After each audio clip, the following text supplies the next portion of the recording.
Welcome back to Sports on Tap. We're part of the NEO Sports Insiders Network. I'm Rob Trump. We have Ed Dick, Sean Duffy, Josh Jeffy live from Studio J in Brunswick, Ohio. It's our Ohio High School sports coverage here with you tonight, live on Mixlr. Yes, sir. And we're going a little bit away from hockey right now. Did a great job with the Greater Cleveland High School Hockey League. But right now we're going to talk about some of the coaching changes in the Greater Cleveland Conference now. Actually, some big news, some breaking news, actually. Dun, dun, dun, dun. Earlier last week, I should say late Friday, here at Sports on Tap, we got word that Brunswick would be making a coaching decision.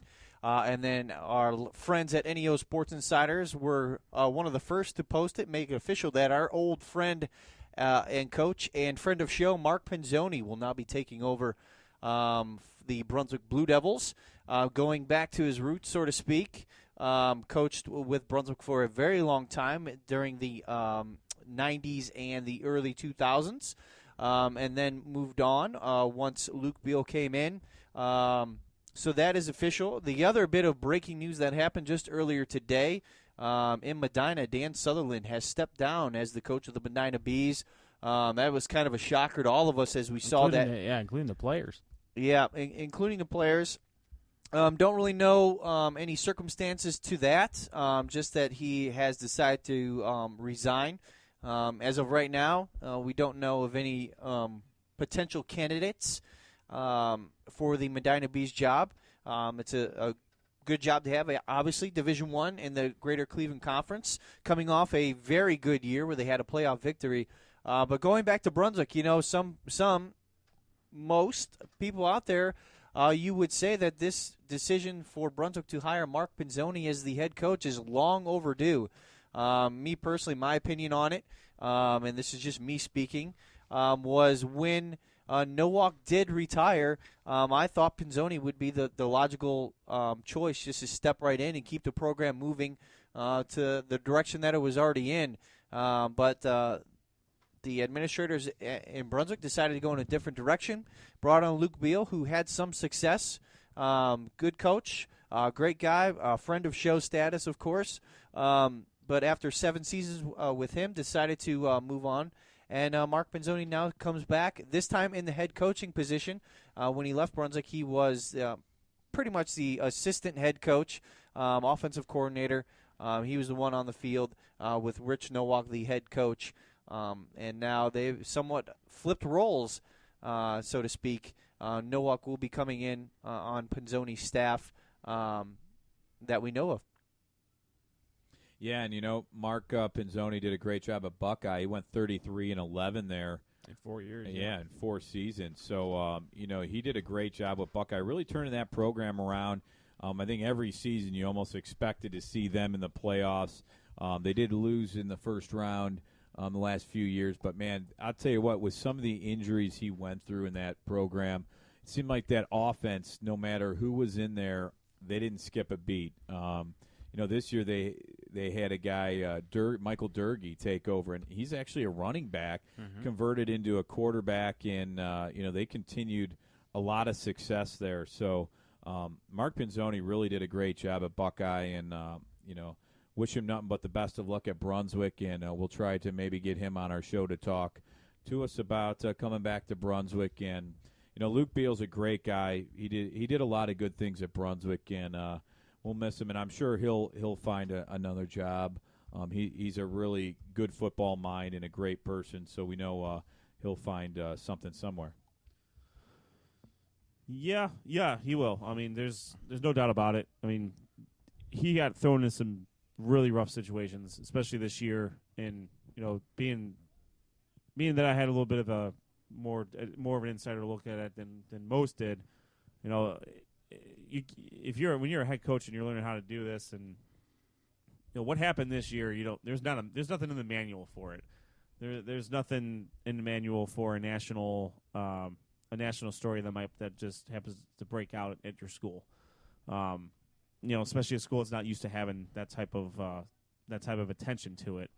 And I thought Coach did the best he could with given the situations, and we obviously started out with a win. We ended with a win, but in the middle, there's just a lot of growing up that kids had to do that. There's a lot of growing up that had to happen on the fly there. And not to mention, the stuff that happened off the field and trying to go through a season and trying to get kids to build as a team, going through all that. But, this is Brunswick's second year going into a total offensive rebuild with a lot of young players. So, it was kind of like a perfect storm, so to speak, and it didn't go very well. Especially the past couple years for Coach Beal and the Blue Devils. Now, looking into the future with Coach Pinzoni, his last two stops after Brunswick, first Holy Name and then second at Buckeye, what's been evident is the fact that he knows how to build a successful program. Now, I'm interested to see how it's going to happen on the Division I scale. Let's face it, Brunswick needs to rebuild the program. It was one of the cream of the crops for a long time in the 90s and the 2000s. Now they're in a downward slide here, and it's going to take some time for it to rebuild. But if anyone can do it, Pinzoni has shown he can. Well, go ahead, Sean. I was just going to say, not having any skin in this game, not having any real – oh, you're in, big boy. But I'm saying, like, you're in. No. But you guys, you might have more skin than we are. FNG. Is that a fat joke? No, it's Christmas time, Ed. Yeah, the holidays have been married to you. Oh, wow. Oh, I'm getting kidding. on all sides here. No, I'm just saying, like, if you look at it from an outsider's perspective, given all that happened this year and the fact that the old adage is winning cures all, and if you're not winning, then everything kind of stacks up and stacks up and stacks up in the negative column there. And I think that was pretty much what happened to Coach Beal. Nothing against him, great coach, great guy, fantastic, but just kind of a crappy situation, for lack of better words. Everything was kind of conspiring against him without him really having any control in it. Now you bring in a guy with like Coach Pinzoni, who we've all met, we all like. But there's still that pressure there because now, it's a new coach, it's a new system. How patient is the administration going to be with that? Obviously you don't want to have a repeat of the off the field issues. I mean, no school wants that. But from the standpoint of you want to get back to building a program that you can point to in a sense of community pride, because let's face it, the city of Brunswick, any city in Cleveland that has a decent football team gathers pride from that.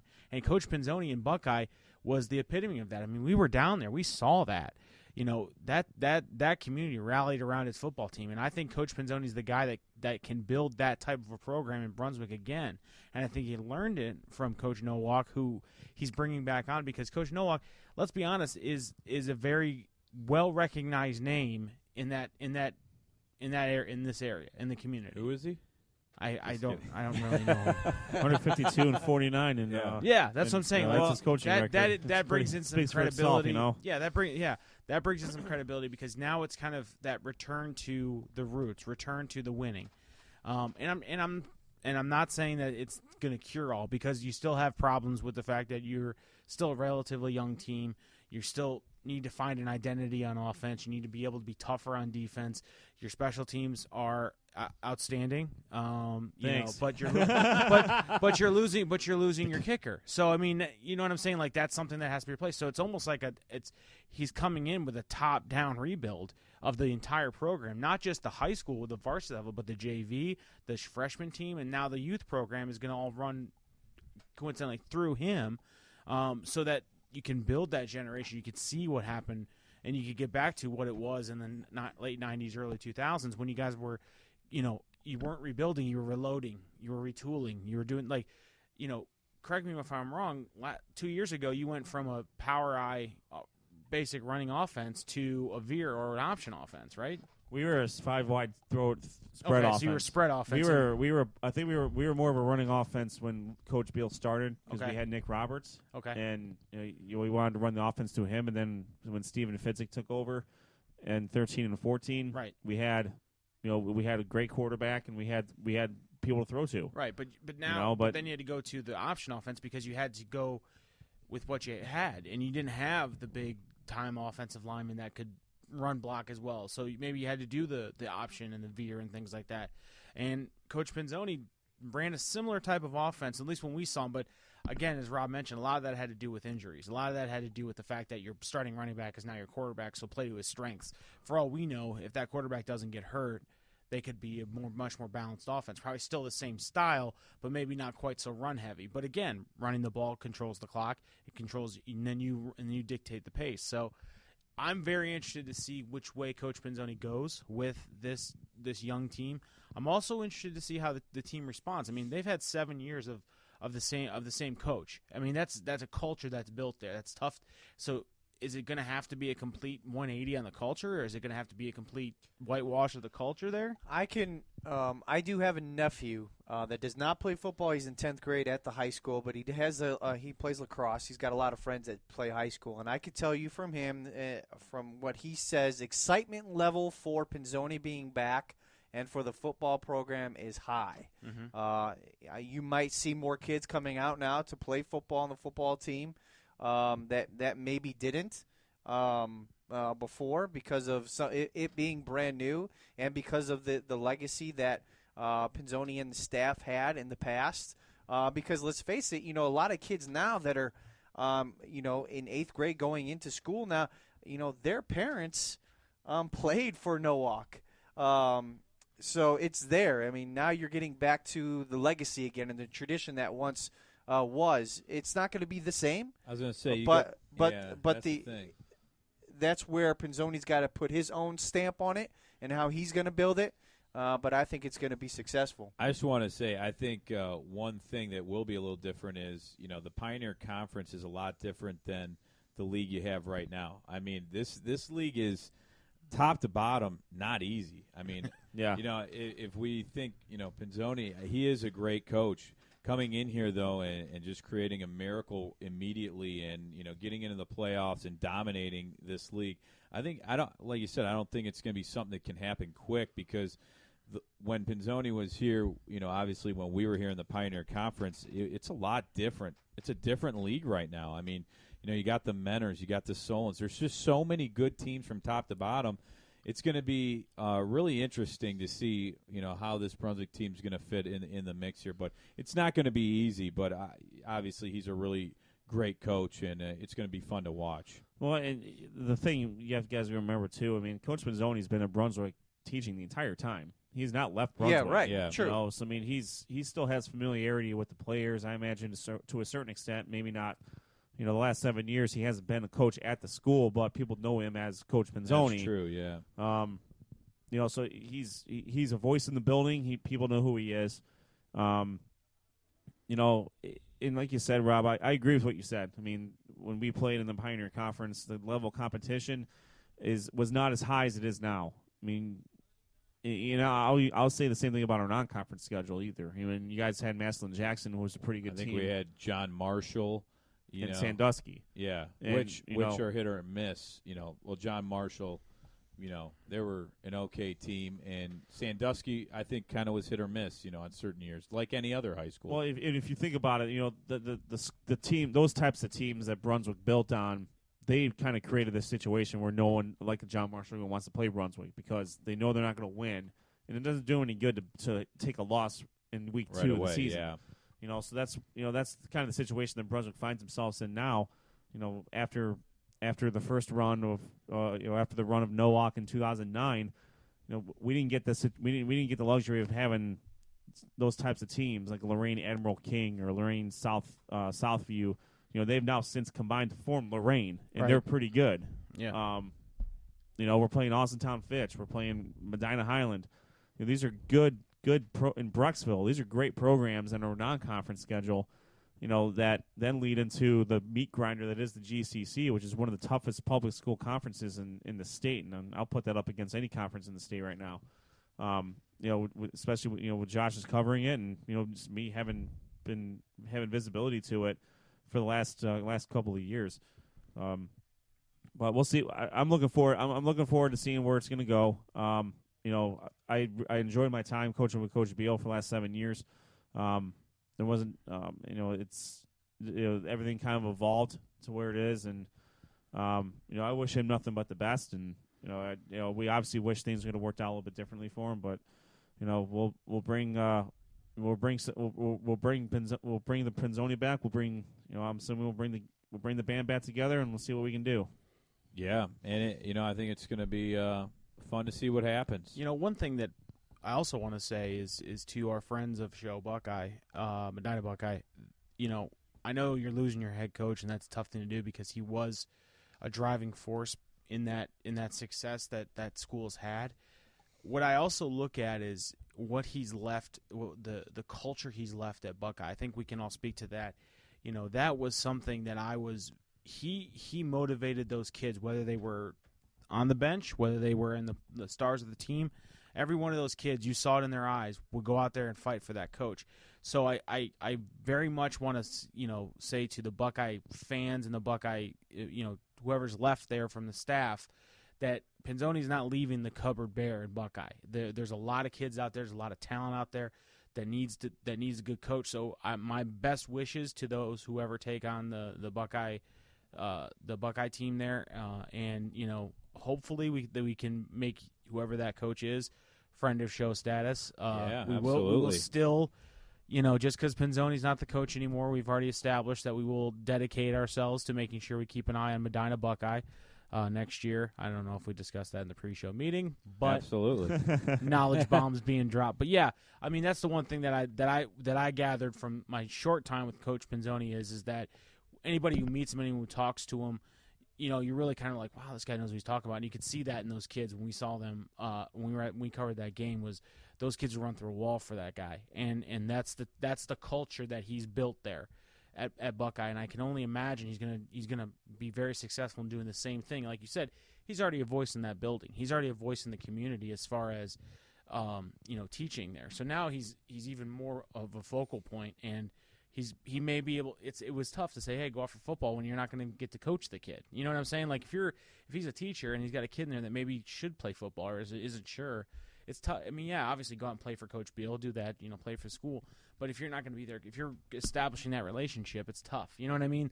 So I definitely think that the Brunswick fans are going to be very happy with what they see, just based on my limited view of what I'm seeing out of the Medina Buckeye Bucks. Any last words for the Brunswick? And want to cover at least a little bit of Medina as well, because Dan Sutherland, as Josh very nicely put, resigned, and he resigned during a Monday afternoon meeting with his players, according to the Medina Gazette. He's 37 years old. He had a 20-32 record over 4 seasons, but this year they were 9-3 and scored 43.2 points per game. And I mean, what a season! Especially after getting down early in the first round, they came back, rallied to defeat Toledo Whitmer in the first round.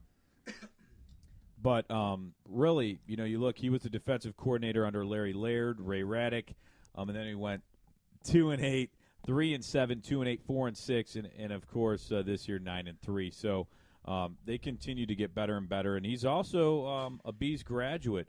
So, he came from Medina, so a lot of people a little bit surprised here.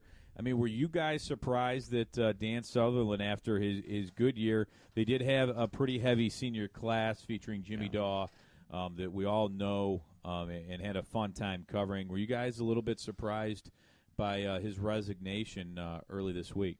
Yeah, absolutely. I mean, today. You had a team who they went through some trouble. They went through some struggles in his first 4 years. He finally built it up to the point where they were able to strike, and they had the horses. They had Jimmy Daw, and they still have Dylan Foltz, but you had some guys there that could really compete with some of the upper echelon athletes in the area, and it showed by taking second place in the Greater Cleveland Conference. A school like Medina, Brunswick, and Strongsville has not really those guys haven't really fared too well in that conference since its inception, and for Medina to take Solon to the limit, take Mentor to the limit in the regular season, come back from a 24-point deficit in the playoffs, you have to wonder how much of that play in the GCC prepared them for that game. Yeah. It does surprise me the fact that you got the team to this level. the next obvious step is to win the conference, and then the next step after that is to win the region. What's the whatever coach had going on? Wish him the best. It could very well be a personal reason that has nothing to do with football. Yeah. We don't know about this stuff yet, but definitely a surprise, and best of luck to him in what he does after this, and hopefully Medina can continue the momentum that they established this season. Yeah, I mean, it was shocking to me to see something like that after, especially like you mentioned, they've struggled so much, and then have a breakout year like this year, and really kind of capture. And we were at Medina. We spoke to the athletic director, and he was over the moon about the way the team was performing and how excited they were and how exciting the program was. And then you hope it's nothing serious. You hope it's nothing. You hope it, obviously, if especially around the holiday time, you hope it's nothing too damaging, or maybe just decided it's a tough life. It really is. I mean, I know a lot of football coaches. It's a lot of work. It's a lot of work. It's a lot of time away from your family. It's a lot. I mean, and I would fault absolutely no one for saying, you know what, my kids are getting a little bit older, and I want to be a part of that, and not, you know what I mean. And it's tough. You weigh the balance because, you're the father figure, for lack of a better word, to 50 to 100 kids. And you still have your own kids at home. I mean, again, we're completely speculating here, but you just, again, wish Coach Southern nothing but the best. Again, this creates another opportunity for another pretty big program in the area to be looking for a head coach. Now you wonder maybe an assistant coach would step up. Again, now that the fact that, again, I'm purely speculation, but Coach Beal is now no longer with Brunswick. Could he pick up the mantle at Medina and say, hey, let's fire this up again? You never know. I mean, it's not completely out of the realm of possibility. Wow. That would definitely really put the intrigue in the Medina-Brunswick rivalry. They've always tried to build that one up, but that would definitely intrigue that one. No, I mean, Sean Duffy, everyone. I'm basing this completely not on any sources. This is not. I'm just looking at the fact that a major program in the area is looking for a head coach, and you tend to want to finish that particular coaching search pretty quickly, so you can start all-season workouts, you start game planning for the season. You never know. You never know in this crazy mixed-up world we live in. So that's right. And, I mean, you look at Medina, their season ended with a loss to the state semifinalist, Olentangy Liberty, and they're looking for their second straight winning record for the first time since 2002-2003. So they're going to have some very talented players coming back, too. I mean, they are losing a lot, but they're also going to have a lot of guys step in and guys come back. So we'll keep an eye on the Medina Bees coaching search. And Sean Duffy, he'll be all over it. We know that. Yeah, all over it. Yeah. So any again, that was just last thoughts? That was just a conspiracy theory on my part. That's all right. That's a pretty good I got one, some actually. eyebrows raised to me from Ed, but I think all around this room you did, and probably people listening to this right now. Maybe Coach Beal picking up the phone. Let's do this. Sean Duffy suggested. I get 10%. That I get 10%, right? Because I negotiated that deal. You're the agent. That's right, man. Any last thoughts, guys, on high school football? It just ended, but we're just beginning. Got plenty of news. Yeah, that's right. Happy holidays, everybody out there. Yeah, sure. Have a great Christmas, great holiday season. Go out and catch some hockey. Yeah, Greater Cleveland High School Hockey League, and again, visit their website. It's GCHSHL.net, and they have the schedules, where the games are played, so you can find them. And more importantly, our interview with Joe Simon is on the front page. That's right. It's already up there. That's how we roll. And Sean Duffy, he's holding up. You guys can't see him right now, but he's holding up. Thankfully. The Fantasy Football Championship belt, which he hasn't won yet. He hasn't won yet, folks. It's Formality. nice to dream. Formality, it's gentlemen. nice to dream, isn't it? We all have to. That's right. For Ed Dick, Sean Duffy, Josh Jeffy, I'm Rob Troutman, signing off from Studio J in Brunswick, Ohio. We're Sports on Tap for the AO Sports Insiders Network. Have a great week, everyone. See ya.